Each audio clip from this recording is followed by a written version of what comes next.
develop the right mindset? I did a training just recently that I think you'll enjoy if you'll continue watching this video. It was a live training, and so excuse the lighting, excuse the audio, excuse the camera angle, but I think it'll be very beneficial and add value to your life today. So stay tuned to watch this video. I like being around people who are initiators. I like being around people who want to grow. I like being around people who are trying to better themselves. You guys are those people, right? You're my type of people. That's who you are. And I like being around that. And so I want to talk about this today. You already see what I'm kind of talking about today, but I want to ask this question. How many of you have ever been in a mindset that basically it was a negative mindset? And what a difference that makes when we're in a negative mindset versus a positive mindset, right? Because when I'm in a negative mindset, everything is kind of inward. Everything, I almost like I become a victim. I victimize myself. Okay, I've got it. Everything is going wrong. Everything is just going downhill. Everything is just not working my way. But when I'm in a positive mindset, it doesn't matter what is going on, I can overcome it. Because I'm in a positive mindset. I have this ideal that, hey, I can overcome whatever this is that I'm facing right now.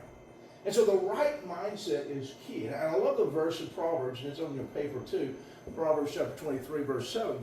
As I think in my heart, so you will be.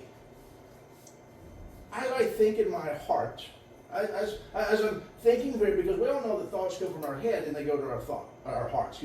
Thoughts start in our head, and as we continue to think about them, they go to our heart. And it's through the heart that actions come. It's in our heart that emotions, and what is emotion? I said that's an energy in motion. It's through our heart that we begin to have power in our hands to be able to do something. If I'm thinking it long enough, it goes to my heart, I'm going to act it out, one way or the other. Positive or negative. And so let me get started today with the right mindset. The right mindset creates a foundation for good results. Results. Some people like to say all well, or all is well that begins well, but I like to say all is well that begins well. What do you mean by that, Scott? How do you begin? In fact, let me ask you this question right here. How do you begin your day? Do you begin your day with a positive mindset? Do you begin your day with something motivational?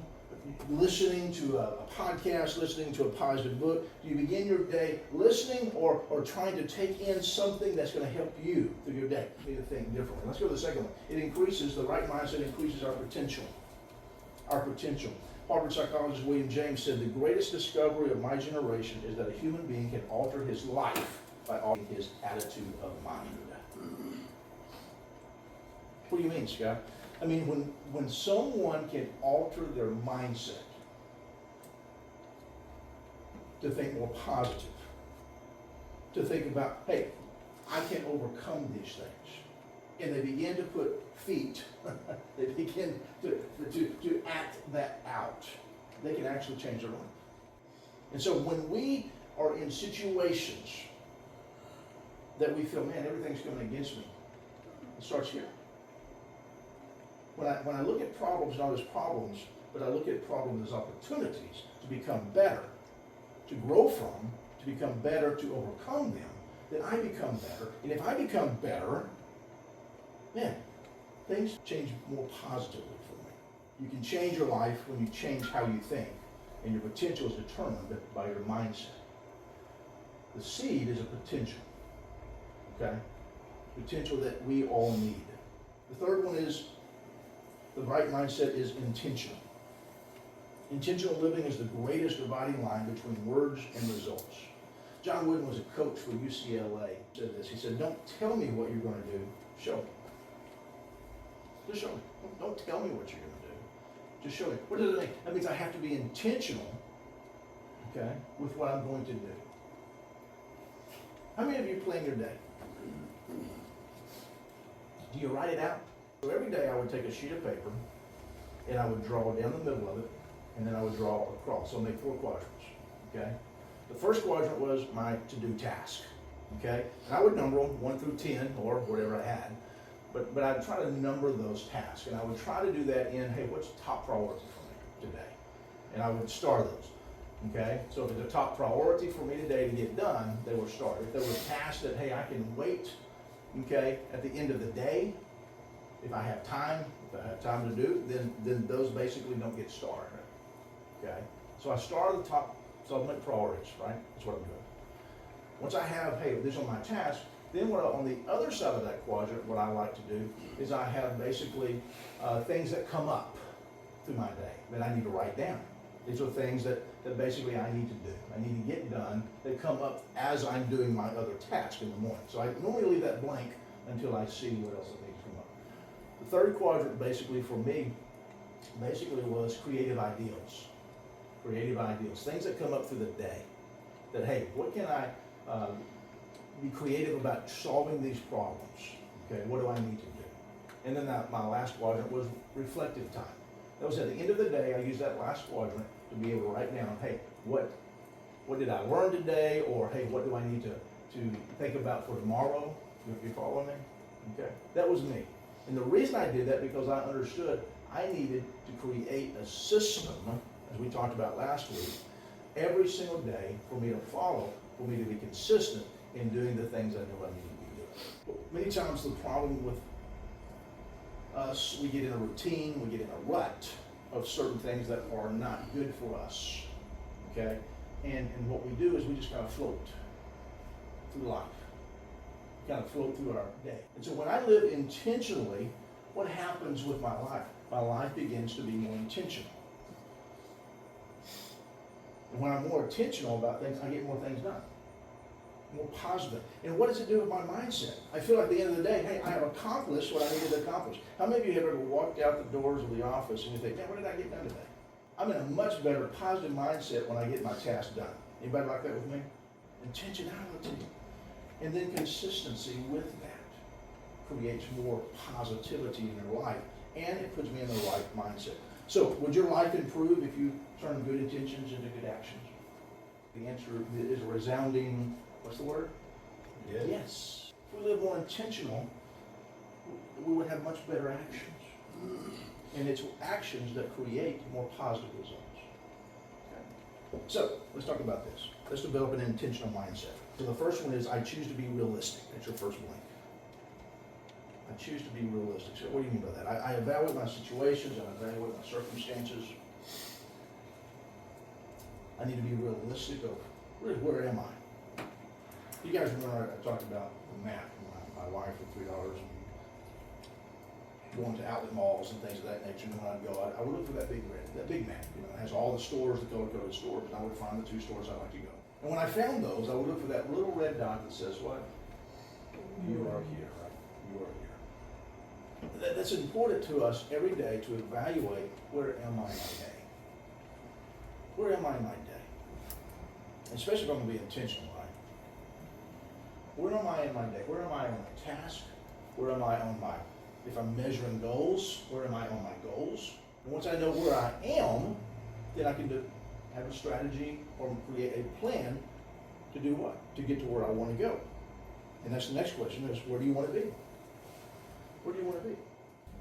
But every successful person that I know created a plan, knew where they were, knew what they wanted, devised a plan to get it, looked at, hey, what changes do I need to make, what obstacles are in my way, and what attitude do I have? And they begin to climb the mountain. They begin to climb the mountain. Because everything worthwhile is uphill all the way.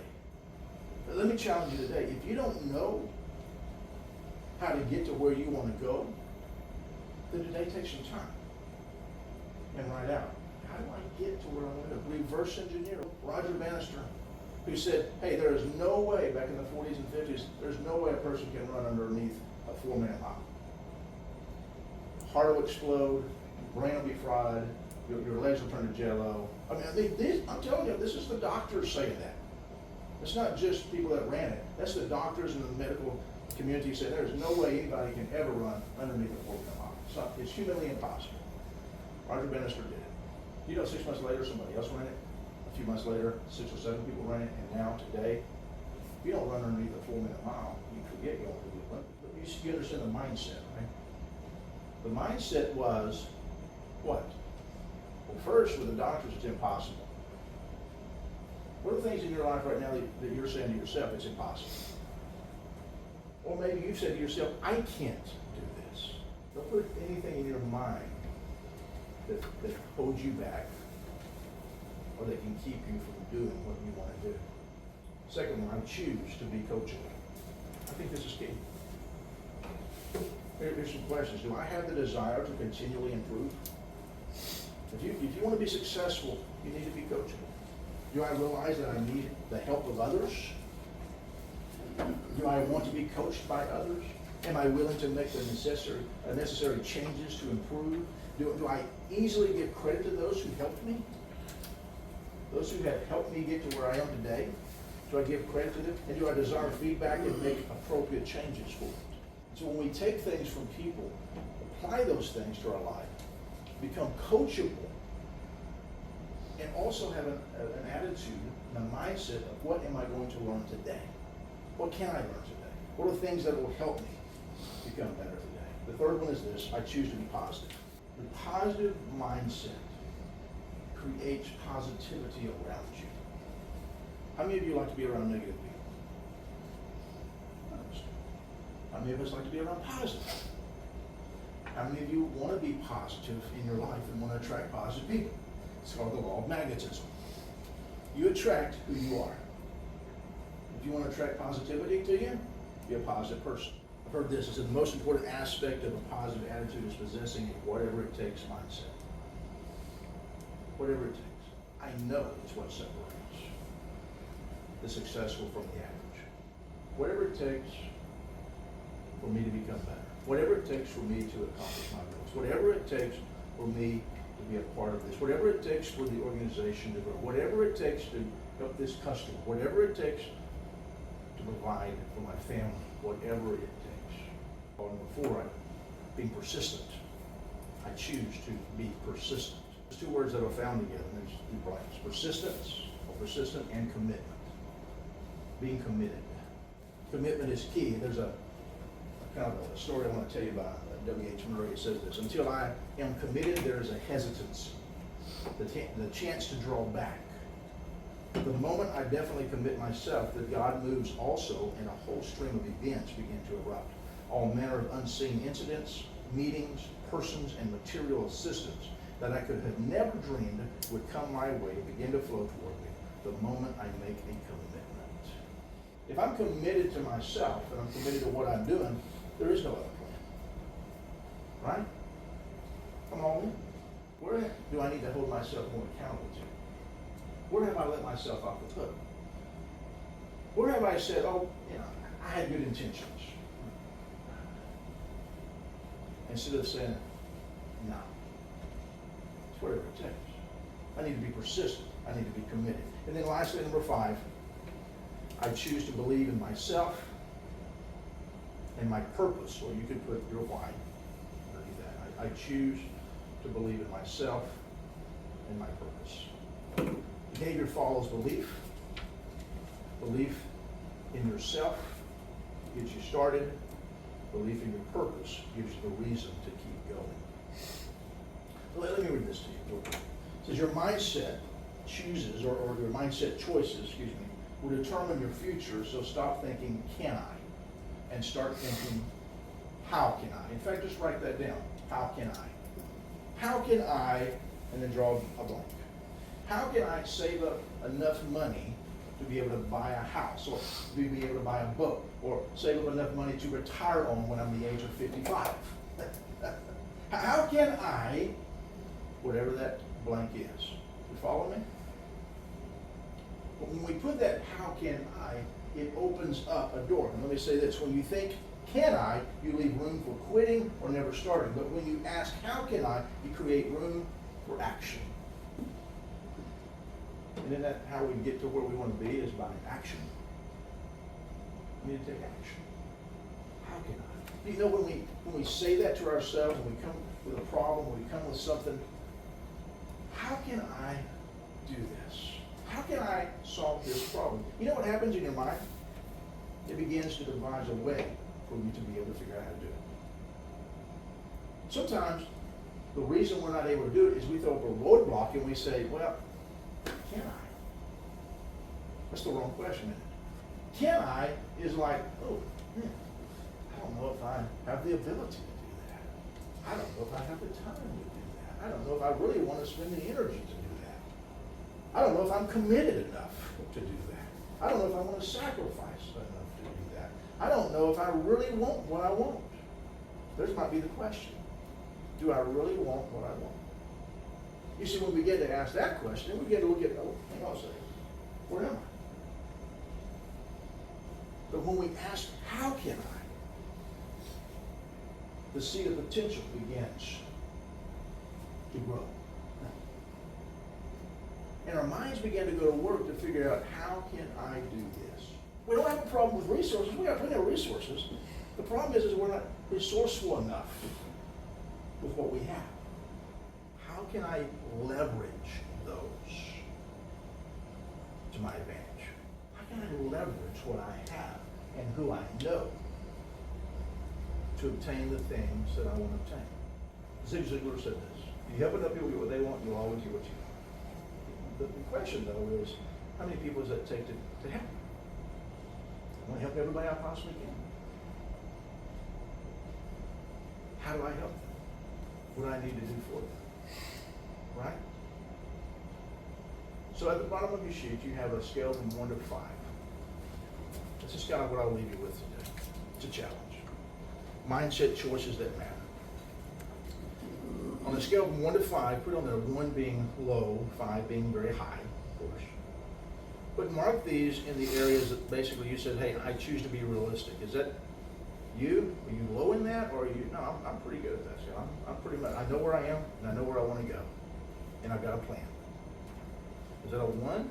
I don't have that. Or a 5? I know. I'll leave you with this. We'll leave that today. Through your day, today. When something comes up, a problem, something you didn't expect, that was kind of lean towards the negative side, something that you need to solve, a problem you need to solve. Or maybe you need to solve someone else. You need to help solve that problem with someone else. Don't ask the question, can I? Ask the question, how can I? How can I be of help? How can I help solve their problem? How can I grow through this? How can I reach my goals? Okay? What do I need to do in order to do that today? How can I accomplish those things? Thanks, guys. Appreciate it. Thank you.